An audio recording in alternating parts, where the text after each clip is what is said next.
estas denuncias en casos de abuso sexual infantil.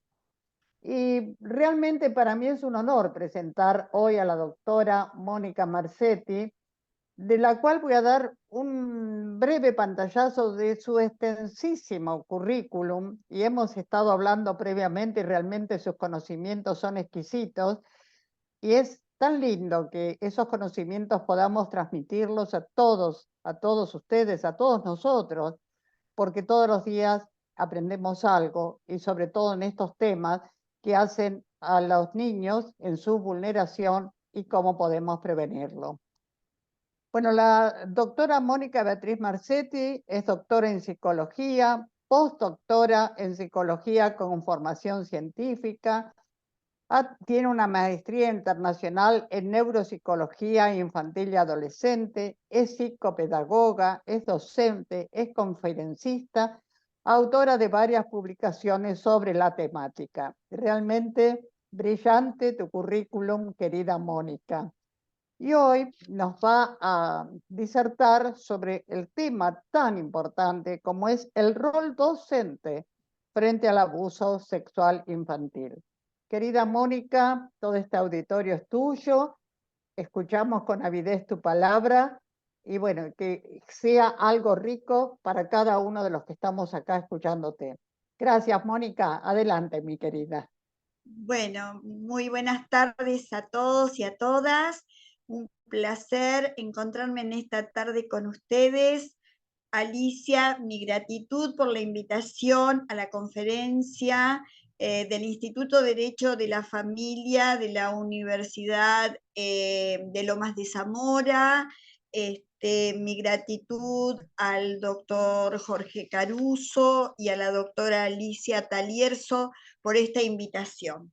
Bueno, como bien dice la doctora Talierzo, es un tema que aún nos sigue preocupando a todos aquellos que trabajamos con niños, con niñas y con adolescentes. Si bien hace algunos años se comenzó a dar lugar a este tema tan tabú por años, años y años, que es el abuso sexual infantil.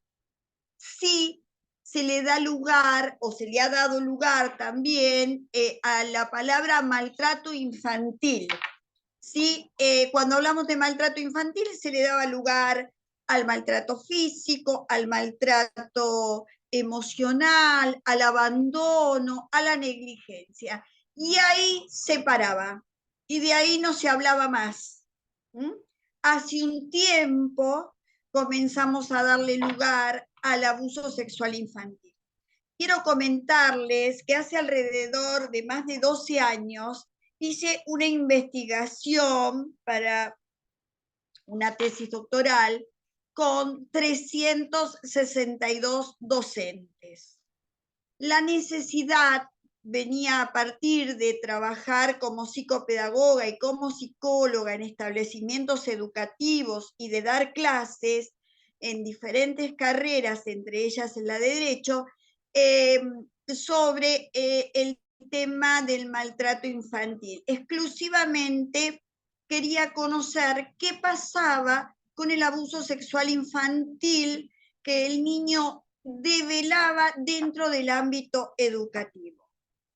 Hicimos la investigación y nos encontramos con que cada uno de los docentes entrevistados por lo menos había tenido un caso de abuso sexual infantil donde el niño le develaba el secreto. ¿Mm? ¿Y qué pasaba? Había quedado todo en casa, ¿qué quiero decir con esto? Que la escuela si convocó a los papás, los retó un poquito, se lo mandó a la psicopedagoga o a la psicóloga y no se supo más nada. Muchos de estos chicos eran a fin de año, cuando terminaban las clases, no pedían vacante para el próximo año. ¿Esto qué nos marcaba? Que el secreto se seguía en la bola de nieve, ¿no? Y el niño seguía siendo víctima.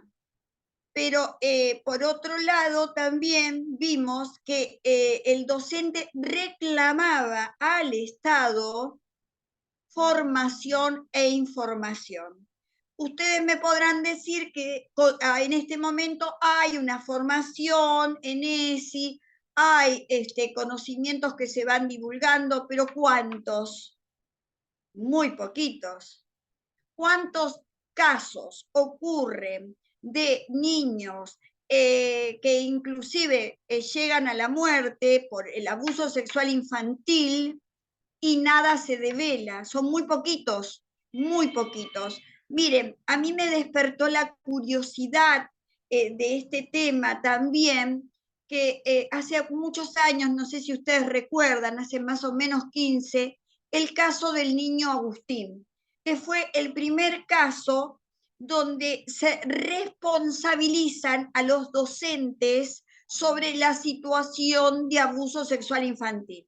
Veo algunas caritas que asienten, que sí recuerdan el caso, y bueno, aplaudo que lo recordemos, porque esto nos da fuerza para seguir investigando y seguir luchando con este tema y dándole al docente el lugar y el rol que le corresponde, que es el lugar del saber, porque bien sabemos que el niño está hoy actualmente, el niño está más horas, atraviesa más horas dentro del campo educativo que en su casa. Y ahora después vamos a hablar de los efectos del campo educativo y por qué el niño pide socorro en el campo educativo y no lo puede hacer con su mamá o con su papá en el ámbito familiar. Entonces, volviendo a esto, Agustín era un nene que iba al colegio, un día tenía el ojo colorado, otro día tenía el bracito rayado, como una marca de uñas, ¿no? Otro día se había quebrado el piecito, o otro día le dolía la cabeza, otro día le dolía la cintura. Pero ¿qué pasa? Cuando Agustín cumplía años, iba la mamá y el padrastro con la torta, los globitos, los bonetes y cantaban todos feliz cumpleaños. La docente, que no está formada para detectar, si bien es lo que se está tratando es de colaborar que la docente sí lo detecte y que pida rápidamente auxilio a quienes correspondan y sea realmente auxiliada, respetada y valorizada en su rol. Entonces, Agustín muere ese día, fue muy golpeado y le dijeron que se cayó de la cama. ¿Saben qué pasa? Que estos papás van al hospital, también engañan a los profesionales de la salud. Muchas veces en las guardias hospitalarias, si no es el hospital, por ejemplo, el Pedro Elizalde o el Garrahan o el Tobar García, no están especializados en maltrato. Entonces la mamá va, engaña con caricias y demostraciones afectivas hacia el niño frente a los profesionales y todo queda con lo que bueno, con lo que dice la mamá. ¿No? Nadie le pide a este niño encontrarse a solas, quedarse a solas con el niño, poder conversar y ver cómo responde, si es un niño que responde desde el temor o responde de su realidad actual, ¿no? Que sí, que por ahí se pudo haber caído. Bueno, esto de que no hay un registro, cuántas veces un niño consulta por golpes, por cuestiones que no entran dentro de lo esperado para su edad físicamente. Muchas veces no existe este registro porque los papás van pasando de hospital en hospital, ¿no? No consultan siempre en el mismo hospital zonal. Bueno, entonces Agustín esa noche fue golpeado, abusado y un golpe de los que le da el padrastro lo mata. Se sacó del cargo a los docentes, aún no lo han recuperado, y bueno, como es un delito, se las hacía responsable. Aquí que a partir de esto mi gran curiosidad de cómo poder ayudar al niño, a la familia y al docente. Entonces hago este trabajo y me encuentro con que los docentes estaban carentes de información, de contenidos. Pero acá nos encontramos con otro problema que tendríamos que revisar entre todos aquellos que componemos una comunidad interdisciplinaria en ayuda a los menores que se encuentran en situación de urgencia. El tema está que la carrera de docente no cuenta con una materia curricular sobre maltrato o violencia familiar. Solamente es opcional. Miren que las he revisado los programas, me he encontrado con docentes para ver si no entraba en algún lugar algo para poder entrar como materia y no la encontramos. Entonces, ahí veo a José Chung que estás diciendo que sí, que es así. Claro. Entonces, el tema está que no la tienen como materia curricular, la tienen como opcional. Y yo entiendo, como educadora que soy también, que muchas veces el docente, como no se le hablan estos temas, el docente se forma muy bien en las diferentes materias que hacen a los aprendizajes del niño, ¿no? La especialidad en matemática, la especialidad en lengua, en ciencias naturales, ciencias sociales, pero no hay esta mirada hacia lo que le puede pasar a este niño, no dentro de la familia. Y como bien lo dije en un principio, teniendo en cuenta que el niño convive más con la escuela, con el docente, que con sus padres, es necesario poder colaborar con los docentes. No solo los docentes de Cava pedían este auxilio de formación continua, sino también los docentes de provincia. Antes de iniciar, le comentaba a la doctora Taliercio Alicia y al doctor Jorge Caruso que es necesario formar equipos interdisciplinarios.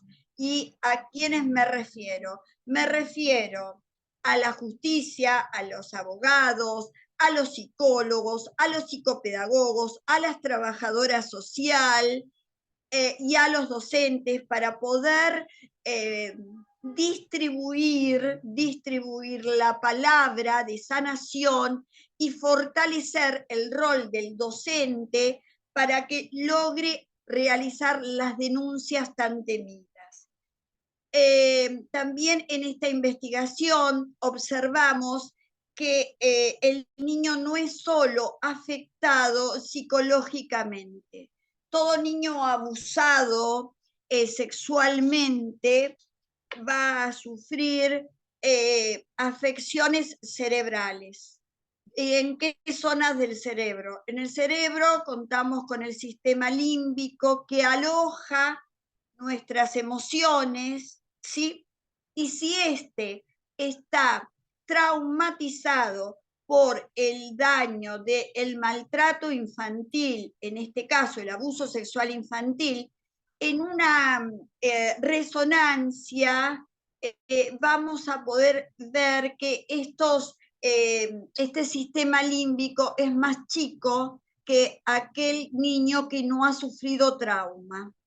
Entonces, no hablamos solamente de lo psicológico, sino hablamos del trastorno que a su vez el sistema límbico afecta a la glándula amígdala, donde se, digamos, recoge todos nuestros recuerdos traumáticos y nos lleva a que el sistema nervioso central, el lóbulo prefrontal, que es donde el niño puede construir su pensamiento lógico, su pensamiento abstracto, sus relaciones comunicacionales, no lo logre. Muchas veces el docente, por la enseñanza que ha tenido, se encuentra con niños que no aprenden y no hay motivo alguno, muchas veces se lo deriva a una evaluación diagnóstica, y se dice, bueno, tal vez han tenido fallas sus aprendizajes primarios, ¿no? Una mala base en primer grado, pero muchas veces esto fue causa del maltrato recibido. Recordemos también y pensemos que ese maltrato que el niño nos va a develar en el campo educativo es un maltrato que viene arrastrando, como digo yo, las nenas en el cochecito de las muñecas y los varones en el autito. Vieron que los chicos trabajan con carga, ¿no? Para cargar continente. Bueno, los niños ahí también en esa actividad lúdica cargan el trauma. Así que pensemos que cuando tenemos que denunciar, no solo lo vamos a hacer porque es una obligación nuestra y un derecho del niño, sino que también hay un cuerpo que se está enfermando y un alma que se está enfermando y que esto va a repercutir en toda la vida del sujeto. El abuso sexual infantil deja un trauma de por vida. Puede ser reparatorio. Miren, en algunos casos vemos que con la capacidad resiliente de ese niño, esa niña o ese adolescente, donde se ha encontrado en la vida con sujetos valiosos para poderlo acompañar en estas situaciones traumáticas, se ha logrado una mejor calidad de vida. Y en los que así no fue porque nadie los miró, y cuando él lo pudo decir tenía 50 años o 30, después de la pandemia hubo muchos casos que se develaron de adultos. En la pandemia muchos adultos pudieron hablar del trauma infantil, por eso también en la pandemia la Organización Mundial de la Salud dijo: todos aquellos que trabajan con niños, ya sean abogados, sean médicos, psicólogos, psicopedagogos, docentes, salgan y hablen y expongan el tema, no se lo callen. En pandemia, junto al doctor Jorge Caruso y la doctora Analía Lozada y otros colegas, escribimos sobre las consecuencias del abuso sexual infantil en la pandemia, y en mi capítulo me dediqué a hablarle a los educadores para cuando regresaran de la pandemia, ¿no? Cómo mirarlos. Ahora vamos a hablar de los síntomas. Bueno, pensando en los niños, en las niñas y los adolescentes, ¿por qué? La pregunta que me hacen muchos docentes es: ¿por qué lo dijo conmigo? ¿Por qué lo dijo dentro de la escuela? ¿Por qué lo dijo adelante de la directora y adelante mío o de otra docente que acompaña en el aula? Y no lo dijo en su casa. Porque miren, cuando los chicos hacen mucho ruido en la escuela, piensen que ustedes están ejerciendo un rol muy importante, porque el niño hace ruido con la gente que siente confianza, que se siente respetado y querido. El niño no puede hacer ruido en su casa porque sería maltratado 10 veces más. Entonces va a la escuela, es el chico que tiene conductas disruptivas para con él o para con terceros, que le pega a la maestra. Este chico que a veces utiliza términos que uno dice, pero no son acordes a la edad. Bueno, pensemos que alguien fuera de la institución educativa lo está tratando de esta manera. Entonces, el chico devela con ustedes porque ustedes son ese objeto de amor que él necesita para ponerle palabras. Puede pasar que muchas veces el chico lo devele y después, cuando vienen los padres, que son citados inmediatamente porque hay un protocolo para que esto ocurra, que ya lo vamos a ver, en provincia y en capital, ¿no? En ambos lugares tienen protocolos para recurrir rápidamente a el auxilio de este niño, niña o adolescente en riesgo. Nosotros pensamos que este niño, lo tenemos comprobado, lo hemos trabajado en varias baterías de test, este niño recurre a ustedes porque ustedes representan esa situación amorosa que él no ha tenido en su vida. Miren la responsabilidad que también cargan, ¿no? No solo en ser educadoras, sino en la entrega de amor. Hoy creo, personalmente, y esto lo he conversado con muchos colegas, abogados, médicos, psicólogos, psicopedagogos, trabajadores sociales, que hoy nos ocupa y preocupa la currícula, ¿sí? Que el niño aprenda, pero también nos va a preocupar y ocupar quizás en mayor medida la sociabilización de ese niño. Y cuando ese niño no puede sociabilizar, algo está haciendo ruido. Y hoy encontramos que la mayoría, el ruido tiene que ver con el maltrato infantil. Miren, también en pandemia he escrito algunos artículos para el diario El Cisne, que es, ustedes saben, la institución que aloja las discapacidades a nivel país. Y hoy también encontramos que los niños discapacitados también son maltratados y también son abusados, ¿sí? Y que muchas veces es tan grande la negación de la familia y muchas veces la nuestra, porque todos los que hacemos la comunidad de auxilio al riesgo infantil, nos sorprende ver esas familias tan amorosas, tan armadas, y además también a veces me ha pasado encontrarme con docentes que se crean una imagen de, bueno, que el chico de tal escuela que es de menores ingresos tiene más posibilidades de ser maltratado que el de esta escuela que pagan cuotas caras y que tienen todos los días las comodidades que necesitan para un bienestar de vida. No es así, no. Esto es una falsa creencia.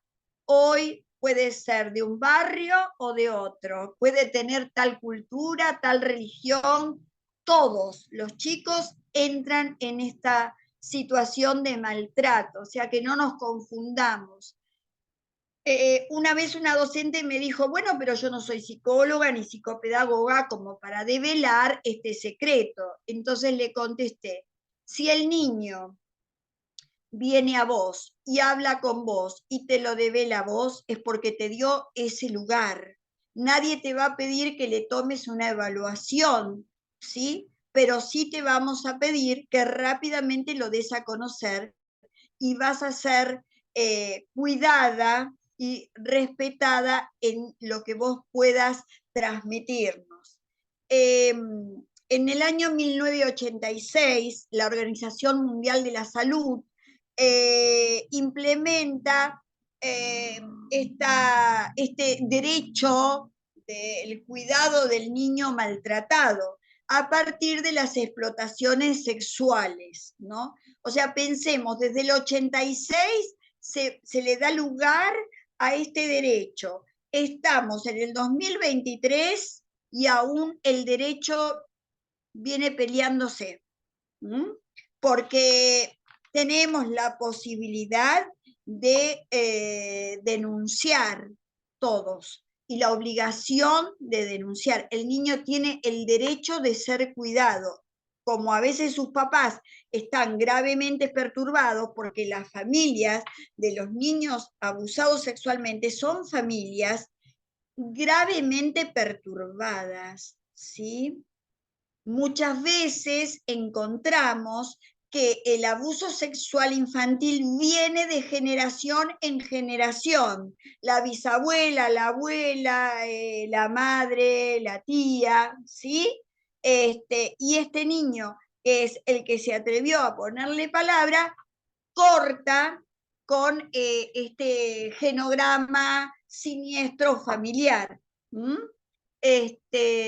Entonces, las familias son gravemente perturbadas, o sea, siempre para que haya un abuso vamos a encontrarnos con tres tipos de familia, ¿no? Esto es lo que yo le explicaba a los docentes.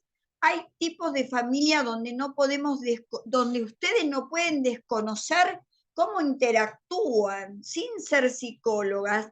Tiene que haber una materia que les dé la posibilidad de poder entender al chico en el aula, ¿no? Y no sentir que es un chico que a lo mejor tendría que tener otra escuela porque esta no es la escuela indicada. Las familias, uno va a ver tres tipos de familia. En una, el padre es el abusador dominante, la madre es una persona sumisa, dominada por este señor, y el hijo acá pasa a ser el adultificado, le llaman hijo adultificado, de adulterio, ¿no? Eh, Tras el abuso sexual infantil. Después tenemos otro grupo de padres, de familia, donde la mamá es la dominante, ¿sí? El padre es el sometido. Entonces, el padre utiliza al hijo a través del abuso sexual infantil para castigar a esta señora. ¿Mm? Que esto lo vemos bastante por ahí si ustedes se detienen a ver lo cotidiano, de lo que se pueda informar de un maltrato infantil, lo vamos a encontrar en la crónica, ¿no? Y hay otro estilo de familia donde tanto el padre como la madre son abusadores dominantes sobre el niño. ¿Y saben para qué utilizan el abuso? Para seguir unidos. O sea, es el abuso a este chico, a este maltrato que hace que yo siga con esta señora o siga con este señor. Todo muy perturbador, gravemente perturbado. Pero si nosotros podemos por lo menos empezar a mirar de que, perdón, objetivamente, perdamos la subjetividad, porque ¿saben qué pasa?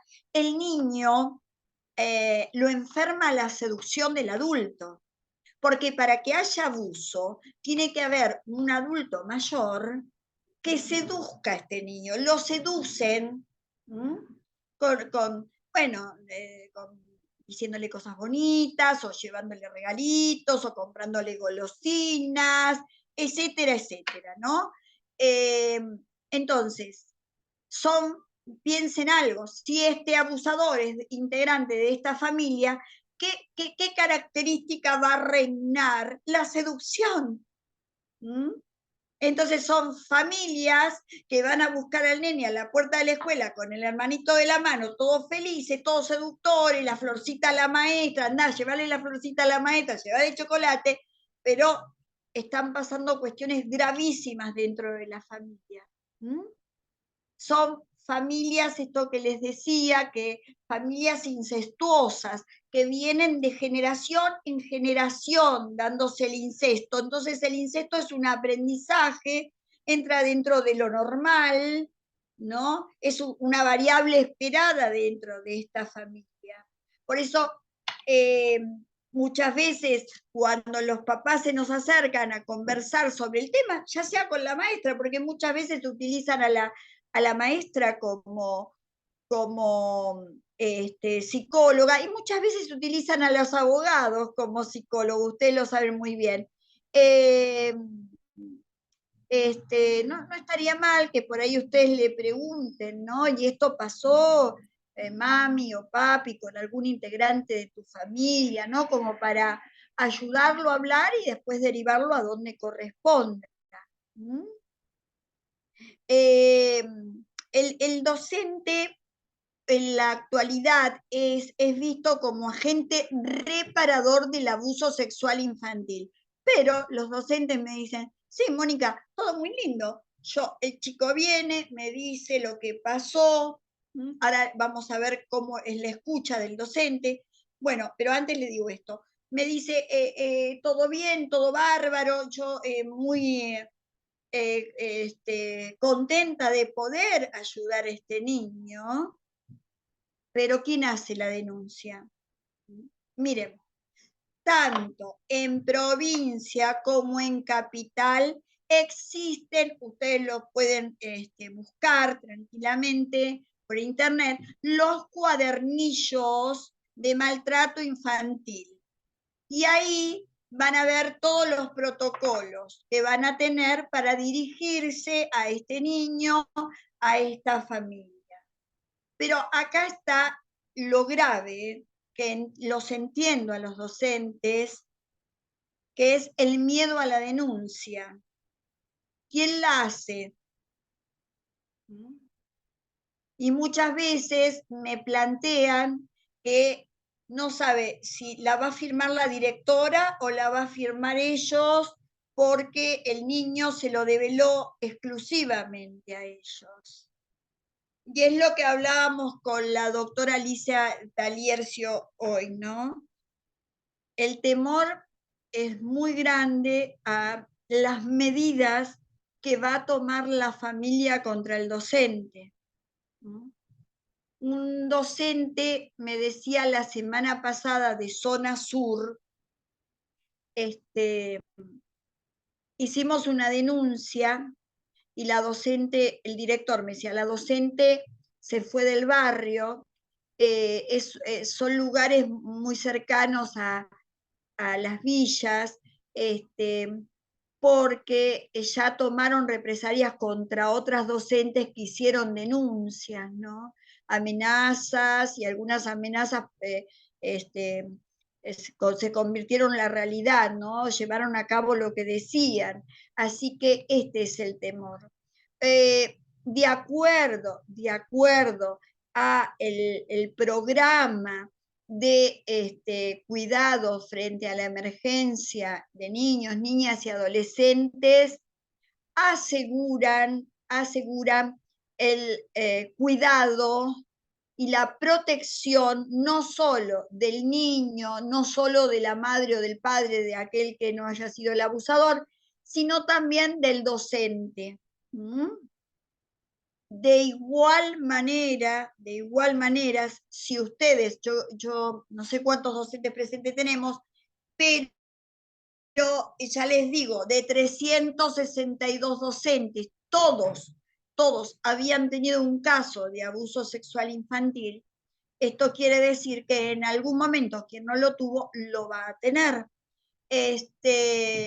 Ustedes cuentan con la línea 102, ¿sí? Que pueden tranquilamente llamar y consultar. En esa línea, ustedes tienen abogados los 360 días del año. Deben responderle todas las inquietudes que ustedes tengan como docentes. No dejen nada de preguntar. Pregunten todo. Si no están tal vez muy satisfechos con lo que les respondieron, yo ahora les voy a pasar otros datos para que ustedes puedan dirigirse. La línea 102 nos protege a todos los denunciantes. Y ahí tienen abogados especializados en educación, en salud, en psicología, ¿sí? Hay profesionales de cada carrera. Bueno, ahora les voy a comentar cuáles son estas manifestaciones que pueden presentar el niño o la niña con maltrato infantil. Es un abanico de manifestaciones y de síntomas, pero las que principalmente les voy a dar aquellas que hacen mucho ruido y que como docente lo vamos viendo, pasan los meses, el nene sigue igual, convocamos a la familia, se niegan de hacer la interconsulta, ya sea en el hospital zonal de salud mental o en un profesional particular. Viene la negación, viene la negación, viene la negación. Yo personalmente creo que ahí deberíamos denunciar. Cuando yo derivo a este chico que me preocupa y ocupa sus manifestaciones dentro del aula, si no lo llevan, no hay que firmar tantas actas, porque muchas veces en educación nos quedamos con el acta. Resulta que después el chico lo matan en la casa, como el caso del nene Luciano, ¿no? Lucio, como Lucio, ¿no? 20.000 denuncias, nadie escuchó nada. Entonces, yo soy de la idea de que hay que denunciar. Se lo derivó tantas veces, mirá, 1, 2, 3, no tiene plata. Bueno, hay lugares estatales. Y cuando uno se ocupa realmente de su hijo, va y busca el turno y lo consigue. Va, habla con la escuela privada y le pide que por favor le consiga un lugar. Les puedo asegurar que hay lugares privados que suelen atender gratuitamente a niños donde están en riesgo.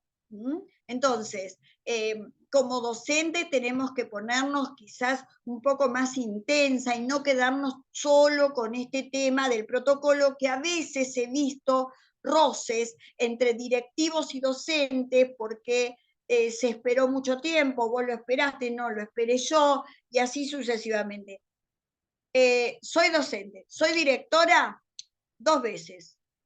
No va, denuncia. No dejemos pasar más tiempo. Porque esto pasó con Lucio. Dejar pasar el tiempo. Entonces, miren, a veces es preferible ser un pecador por insistir a la atención primaria, por hacer prevención, que ser culpable de un hecho. Entonces, estamos hablando de menores, estamos hablando de secretos familiares, estamos hablando de situaciones siniestras dentro de una familia enferma. Nosotros no podemos ser los que conformamos esa familia siniestra, nosotros tenemos que ser los que curamos en lo posible a ese niño de esa familia. ¿Qué pasa con la escuela? El niño es a partir de la escolarización que comienza a tener un lugar para poder hablar.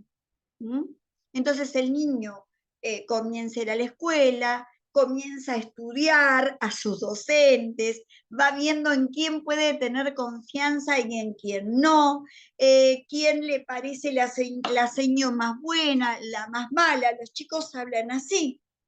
Entonces, cuando ustedes afiancen el vínculo como docente con ese niño, yo les puedo asegurar que ese niño va a hablar con ustedes en algún momento. No sé si lo va a hacer en el preescolar o en séptimo, o lo va a hacer a mitad del secundario, pero que los niños hablan, no les quepa la menor duda, ¿sí? En mi experiencia me muestra que esto es así. Yo he trabajado en escuelas primarias, secundarias, terciarias. Aún en la terciaria han venido alumnas, tal vez estudiantes de la carrera de docente, a hablar de esto que los tenía atravesado desde que eran niños. Recuerden que cuando los chicos hacen ruido es porque somos el lugar de seguridad. Si los chicos aún, miren, sobre todo las nenas suelen tapar el abuso con la sobreadaptación. Y la sobreadaptación es llegar a ser la abanderada, a ser la mejor alumna, la aplaudida. Y quizás con los años van a su terapeuta y dicen, no, no lo pude decir porque yo no podía defraudar a la maestra. Entonces, como docentes, el rol es darle la confianza de que pueden hablarnos de todo lo lindo que les pasa, pero también de todo lo feo que les pasa. Y no quedarnos con el 10. Juan se sacó un 10, aplauso, medalla y beso, y el otro se sacó un 1, ¿no? Discúlpenme que les hable así, pero es lo que a mí me transmiten los niños o los adolescentes que no han podido ponerle palabra al dolor. ¿Cómo son estas manifestaciones? Bueno, tenemos el alumno que se aísla permanentemente, no hay forma de que se involucre con lo social. Entonces, ¿qué pasa? La inexperiencia hace que muchas veces llamemos a los padres y le digamos, este chico no tendrá TEA, no será TEA. Entonces van a los neuropsicólogos especialistas en TEA, que muchas veces se olvidan del sistema límbico y muchas veces se olvidan del lóbulo frontal y hacen las mediciones. Muy respetables, muy honorables todos, pero a veces la falta de conocimiento en lo que es el maltrato infantil hace que la gente o un equipo interdisciplinario se pueda equivocar. Entonces, los problemas cognitivos, ¿no? No logra la abstracción. Yo pienso, lóbulo frontal inhibido por la glándula amígdala, ¿qué pasa acá? ¿Qué pasa con este niño? ¿Sí? Entonces, reviso qué pasa, pero los problemas cognitivos, muchas veces los informes dicen, trastorno del aprendizaje no especificado, y a mí me hace un ruido el no especificado. Entonces pido retesteo, urgente, 4 meses, 8 meses, un retesteo nuevamente y un seguimiento constante del docente con el alumno. ¿Por qué el rol docente se va modificando? Porque lamentablemente no tenemos las escuelas con los gabinetes. Los gabinetes tienen carencia del lugar de la palabra. Entonces la directora y la docente, que tienen que estar abocadas a cómo aprende ese niño, también tienen que estar abocadas a las emociones de ese niño. Entonces, si después pasa algo y el docente no lo vio, es culpable. Porque miren cómo se repiten las cosas. El niño, cuando es abusado, hay un síntoma que lo abraza y lo va a abrazar toda su vida si no le pone palabras, es la culpa. El niño se siente culpable porque el niño comparte un secreto con el abusador, porque el abusador lo amenaza y le dice que si lo dice, algo grave va a pasar con él, con su familia, con el perrito, con el gatito, con el objeto de amor del niño. Y muchas veces las familias gravemente perturbadas que se olvidan de que por ahí vienen de generación en generación atravesando el mismo dolor, tratan al niño abusado cuando lo verbaliza de loco. Hay que tener mucho cuidado con este término, porque se convierte en loco. Tiene que responder a un mandato, el loco, y además el trastorno tan grave que ha padecido su físico y su psiquismo, lo llevan a pensar todo el tiempo que es el loco. Entonces, cuidado con esto, que después vamos a compartir con el niño el mismo dolor, la culpa de no haber dicho, la culpa de no haberme fijado. No es que uno lo quiera poner al docente en el lugar del psicólogo, al director en el lugar del psicopedagogo, pero hoy han cambiado han cambiado mucho los sistemas y nos están exigiendo que miremos más allá de una currícula. Yo creo que los directivos de las escuelas deberían revelarse a los sistemas que vienen con las planillas de urgencias. A ver, hay que hacer esto, frente al conflicto, hagan esto. Creo que los docentes hoy trabajan mucho, están de escuela en escuela, y esas planillas gorditas de muchas páginas a veces no se pueden leer. Entonces, los docentes me han solicitado muchas veces de que se organicen charlas, porque ellos necesitan no solo leer, sino evacuar duda de eso que dice el texto, que no lo entienden, porque es el artículo que no saben de qué se trata, porque no son abogados, porque dice, habla del sistema nervioso central, y bueno, no son médicos ni son psicólogos, y yo los entiendo, y me parece que debe ser así. Me parece que si hay directivos presentes y docentes se van a tener que revelar para no hacerse cargo de todo. ¿Sí? Ustedes tienen que ser acompañados por un equipo interdisciplinario permanentemente hoy en el campo educativo con todo lo que vemos. Hoy no vemos amorosidad como era mi época o la época de alguna de ustedes, donde el chico iba, aprendía y todo, era una familia que construía el aprendizaje. Hoy vemos todo tipo de agresión y violencia. Entonces, todo se arregla con mandar al chico al psicólogo un informe y ya está. No es así. Porque después cuando pase algo vamos a caer todos en ese lugar de responsabilidad. Ustedes lo saben, son docentes muchos. Para llegar al conocimiento tengo que tener un buen enseñante. Alguien que me haya explicado de qué se trata. Entonces, ustedes como docentes necesitan enseñantes sobre el maltrato infantil y el accionar de ustedes. Otra de las cosas que vemos, el chico que viene y se te duerme en el aula, ¿no? Y que está siempre cansado. Y la madre te dice, no lo puedo sacar de la computadora, no lo puedo sacar de los jueguitos, no lo puedo sacar. ¿Pero por qué no lo puedes sacar? Algo se está encubriendo allí, ¿no?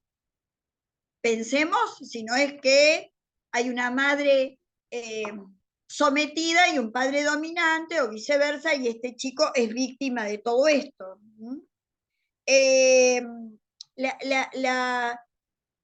Otro síntoma son los trastornos de alimento.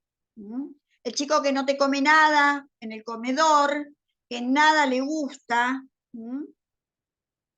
Ese es otro síntoma. Hoy se está viendo mucho que el trastorno de la alimentación tiene que ver muchas veces con el maltrato infantil. El chico disruptivo, el chico que pega o manifiesta palabras de desprecio contra la docente o contra los compañeros. Nadie, ningún niño nace pegando. Los niños nacen con flexibilidad mental. ¿Qué quiero decir con esto? Que se van a ir adaptando amorosamente a un sistema que lo trate con respeto y valoración. Cuando esto no ocurre, no crean todo lo que ven. No lo crean. Desconfíen. Es preferible pecar por más, que voy a ver de qué se trata e investigar, a no haberme hecho responsable. Hoy hablamos mucho de la dislexia, ¿no? Hace poco la dislexia tiene un lugar dentro de las discapacidades, ¿sí? Y la epilepsia se corre de las discapacidades y la sacan del DSM-5, que es el manual de diagnóstico en salud mental. Bueno, creo que es un grave error. A veces la dislexia puede ser algo que vieron que no comprende, ¿no? No comprende lo que quiere decir.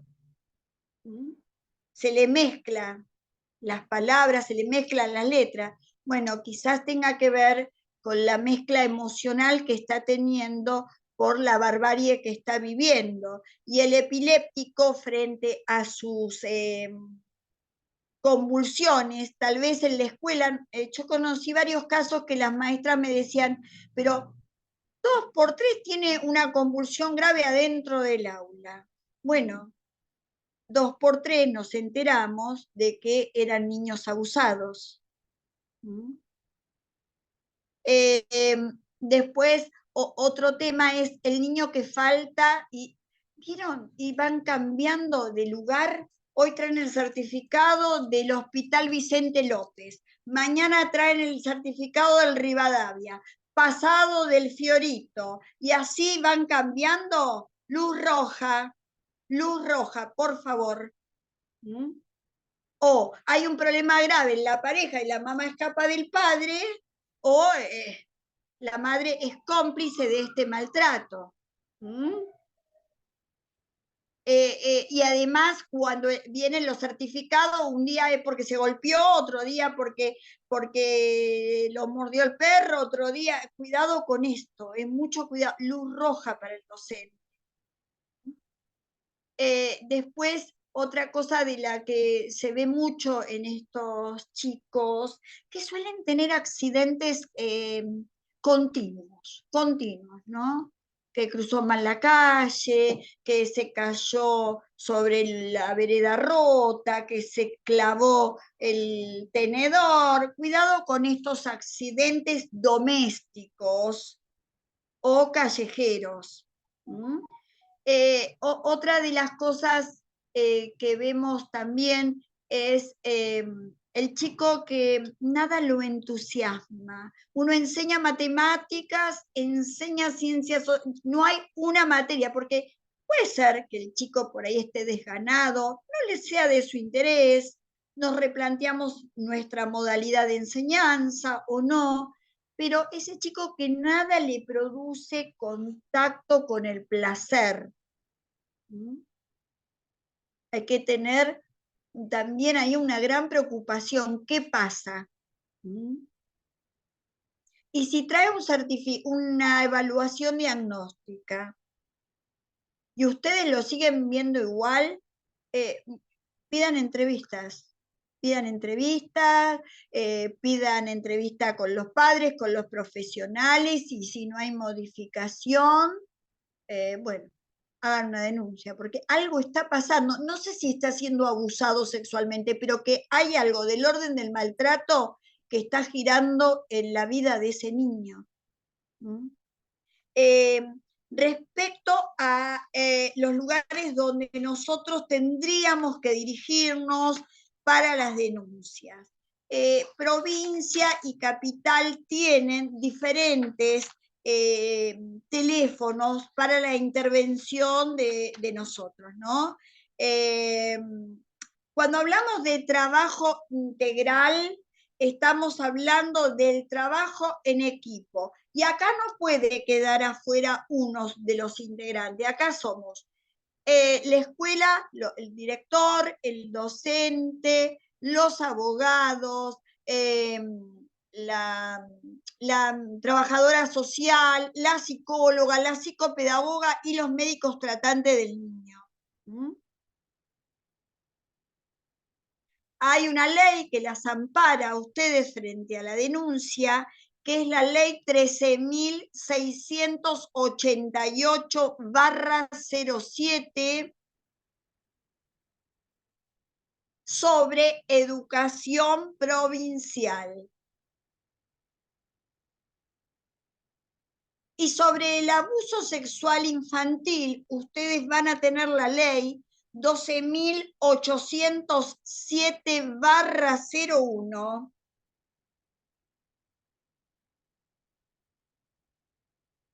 Esta ley 12.807/01 destaca la importancia de la denuncia del abuso sexual infantil. donde el niño habló, ¿cuál es la posición, la postura del ámbito educativo? ¿Cuál es? El niño va y le dice, señor, tengo algo para contarte. Entonces la señora le dice, Juan, ¿lo hablamos nosotros o la hago partícipe a la señora directora? Tal vez Juan, si tiene una buena transferencia amorosa con la señora directora o la señora vicedirectora, o también pueden decirle, Juan, ¿querés que esté conmigo la maestra de primero, que es tu amiga, o la seño de naturales? Yo les diría que traten de estar de a dos para contenerse ustedes y para que las dos escuchen lo mismo. Sí se puede, si no, lo hacemos sola y después vemos. Entonces, la postura física del docente debe ser totalmente objetiva. Nosotras no podemos estar escuchándolo y abriendo los ojos, abriendo la boca, diciendo, ay Dios mío, pobrecito, ir a abrazarlo. No, no, por favor, atentamente lo escuchan. Atentamente. Le prestan la oreja. Lo hacen desde un lugar de mucho respeto y mucha calidez. De eso que al niño le falta, ¿no? De amor. Ustedes tienen que hacerlo desde el amor. Escucharlo atentamente, agradecerle que haya confiado, agradecerle que ha confiado en ustedes. Y qué bueno que ustedes ahora van a estar dispuestas a ayudarlos. Y a lo mejor el niño les dice, no lo digas, no lo digas. Bueno, ahí hablamos con la directora, nuestra mano derecha, y hacemos de igual manera. Ustedes llaman al 102 y allí comentan lo que les está pasando. Cuando les comentan lo que les está pasando, ellos van a evaluar si es urgente la presencia de ellos en el campo educativo o no. Miren, yo creo que cuando un chico develó que fue abusado, a mí no me vengan con que venís mañana. Vení ahora. El niño necesita ahora.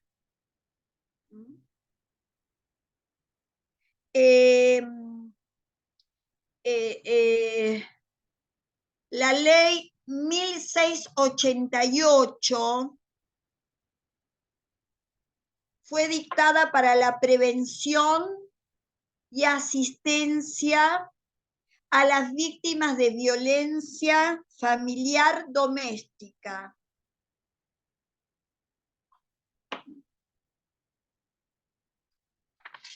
Esta también debe informarnos rápidamente cómo actuar en esta ley. ¿Por qué? Porque tienen un servicio jurídico al docente. El teléfono es el 6076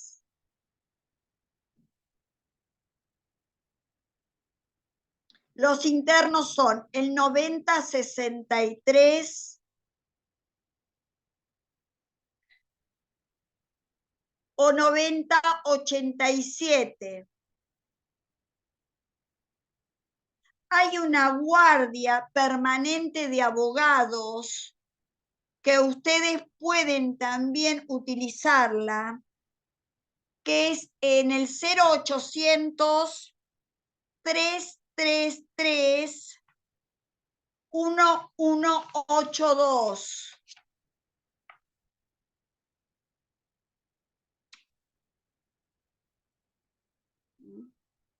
Todos estos lugares que les estoy facilitando, sí o sí las tienen que auxiliar. No, no es mañana, ¿eh? Llama mañana, hoy se fueron, están en un congreso. No, no, querido, a mí alguien hoy me tiene que responder, porque tengo un menor en riesgo. Porque después, como bien sabemos, vienen las dificultades, le dan lugar a los sistemas públicos para divulgarlo, y ¿cuál es el primer nombre que aparece? El de la docente. ¿Mm? También otra cosa, cuando un servicio de estos públicos va a la escuela a pedir información, dígame, señora directora, usted, ¿por qué no habló antes? Miren, no hagan lo que yo veo muchas veces, que la directora dice, no, hoy no vino, la maestra tampoco, ya pidió licencia. No, hablen, ¿no? Y digan las cosas de acuerdo a lo que les transmita el abogado que a ustedes las apoye en esto, transmitan las cosas como son. ¿Mm? Moni, Acá no querida, se trata, ¿cómo? perdón, Moni, querida, por la hora. Hay varias Sí, preguntas y tendríamos por qué no vas redondeando. Discúlpame que te interrumpa porque es sí. interesantísimo, pero a las 5 tendríamos que haber cortado. Sí, está bien, no hay problema. Bueno, para ir redondeando, hay mucho por hablar, por seguir Otra investigando. clase, que Nos vamos, encontramos. Sí, nos encontramos, pero cuando lo decida la doctora Alicia Talercio, cuando lo decida, estoy dispuesta a volver a encontrarme con todos ustedes. Bueno, a ver las preguntas, Ali. Hola, ¿qué Sí, tal? Sí, hay dos preguntas. Ahí las voy a sí, leer. Luis Vélez pregunta, últimamente se están incrementando los casos de violencia, inclusive hay denuncias, pero la justicia está llegando tarde. ¿Qué evaluación hace de esto? ¿Cuál es su mirada en sí. estos casos? Estoy totalmente de acuerdo con Luis. La justicia llega tarde, ¿sí? ¿Por qué llega tarde? Porque es todo protocolo, todo protocolo. Responde, a ver, hoy te voy a decir que hablemos, llename esta planilla, pasado la otra. Creo, Luis, que nos está faltando firmeza a nosotros como profesionales. ¿Sí? Acá no podemos dejar invalidante a una criatura. Miren, brevemente, hace una semana me pidieron un auxilio 10:30 de la noche porque había una menor que se trata de nuestra institución en la puerta de la casa, porque el abuelo, la mamá tiene conductas muy erróneas para con la nena develó algunas cuestiones y el abuelo, enojado con su hija mayor, la tironeó. ¿Qué hizo la señora? Llamó a la policía. Vino la policía y la tuvo a la nena desde las 7 de la tarde sentada en la puerta hasta las 10:30 que fui yo, porque decía que no se sabía con quién iba a ir la nena y el fiscal no respondía y estaban ocupados en la cuestión de género. Estaban ocupados en la cuestión de género y no en el maltrato infantil. Entonces, les puedo asegurar que me puse muy enojada y dije muchas cosas en defensa del niño. El niño se quedó en la casa con los abuelos y la tía, le dieron de comer, la bañaron, al otro día pudo ir a la escuela y bueno, y ahí el juzgado empezó a actuar, pero no se puede estar pensando, perdón, la cuestión de género, porque el abuelo las amarrió del brazo, no había nadie quebrado, no había nadie en grave situación de riesgo y había un menor desprotegido. Se olvidaron de los menores. Esto es lo que pasa, Luis. Sí, Leemos otra de Sebastián Sufo. ¿Cuáles son sí. las consecuencias? A ver si tengo, sí, tengo el micrófono. ¿Cuáles son las consecuencias de no realizar la denuncia por parte del docente ante la declaración que le haga el niño sobre estar padeciendo un posible abuso. Perdón, querido, pero quien no devela es cómplice de un delito, porque el abuso sexual infantil es un delito. ¿Mm? O sea que va a tener problemas judiciales en cuanto el niño hable y diga que se lo manifestó. ¿Eh? Es un delito, inclusive con prisión. ¿Mm? Sí. Silvia Bustos pregunta, ¿los docentes pueden hacer denuncias anónimas? No hay denuncias anónimas, no, porque hay protección al denunciante. No hay denuncias anónimas, pero Silvia, no tengas miedo, te van a proteger, Silvia. Tenés todo el derecho. Hay muchísimos abogados también que se pueden consultar respecto a este derecho, pero es un delito no denunciar y tampoco nos están aceptando. ¿Sabes por qué, Silvia? Porque hay muchas denuncias falsas. Y Patricia pregunta si podría repetir el teléfono del servicio jurídico al docente. Sí, hay varios, Patricia. A ver, ¿cuál querés? Espera que los tengo acá. Está el servicio jurídico al docente, es el 6076, perdón, /600, porque son dos teléfonos. El interno es 9063 9087. Tenés la Guardia Permanente de Abogados en el 0800 333 1182.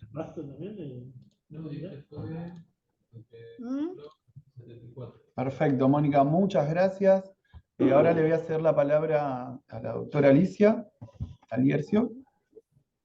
Gracias. Mónica, brillante, ¿qué te puedo decir? Brillante. Has aclarado un montón de cosas, la gente te está mandando mensajes permanentemente y por supuesto que te vamos a convocar en otra oportunidad. Sos muy didáctica, muy clara y llegás a, digamos, a las personas que sean abogados, docentes, psicólogos, a todo el mundo.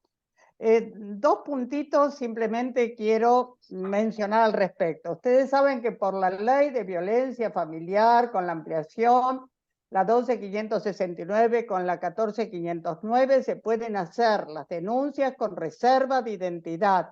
Simplemente hay que invocar el artículo, que si mal no recuerdo es el número 12, en el cual establece que el que denuncia puede reservar su identidad para protegerse. Yo he tenido muchísimos casos de médicos y docentes que así me lo solicitaban por el temor a represalias de por distintas circunstancias.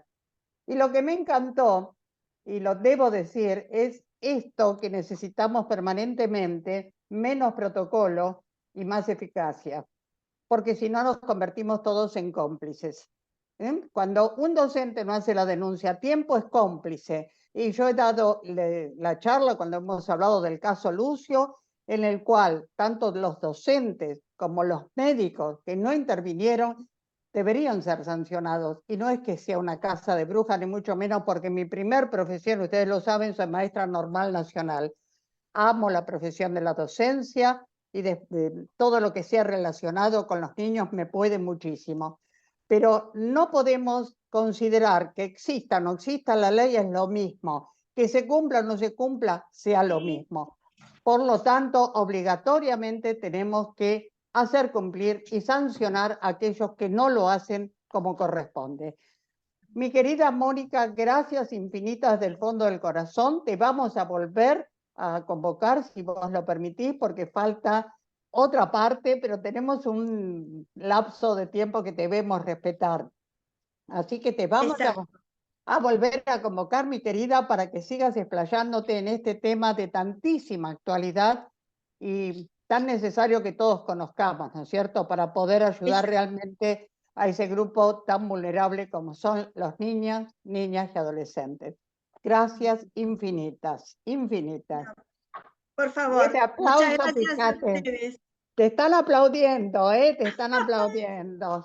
Gracias. Muchas gracias, muchas gracias, un placer, un abrazo muy grande a cada uno de ustedes, porque seguramente que si están acá son defensores de los derechos, de esa gran vulnerabilidad que atraviesa a muchos niños. Cuenten conmigo para lo que me necesiten, Alicia, todo el equipo tuyo, y un abrazo a cada uno de los presentes. Ha sido un placer estar con ustedes. Gracias, Mónica, sos divina. Gracias, gracias. Bueno, y como hago todos los lunes, tengo que presentar al que va a disertar la próxima semana, que es el doctor Jorge Omar Frega, que ya estuvo con nosotros en alguna otra oportunidad. Ha ejercido varios cargos en forma ininterrumpida desde el 96 en adelante en el Colegio Público de Abogados de Morón, siendo actualmente su presidente. Y el doctor está presentando su libro, que es el reclamo de daños en el matrimonio y en las uniones convivenciales. Y de eso vamos a trabajar el próximo lunes. Los invito de todo corazón a que estén presentes. Van a ver que va a ser muy rico todo lo que el doctor Frega nos pueda transmitir, como lo ha hecho nuestra querida doctora Mónica Marcetti. Gracias por estar, los quiero muchísimo. Hasta el próximo lunes, si Dios quiere, acá nos reencontramos. Este beso Adiós. para todos ustedes desde el fondo de mi corazón. Adiós. Chao, nos vemos el lunes. Adiós.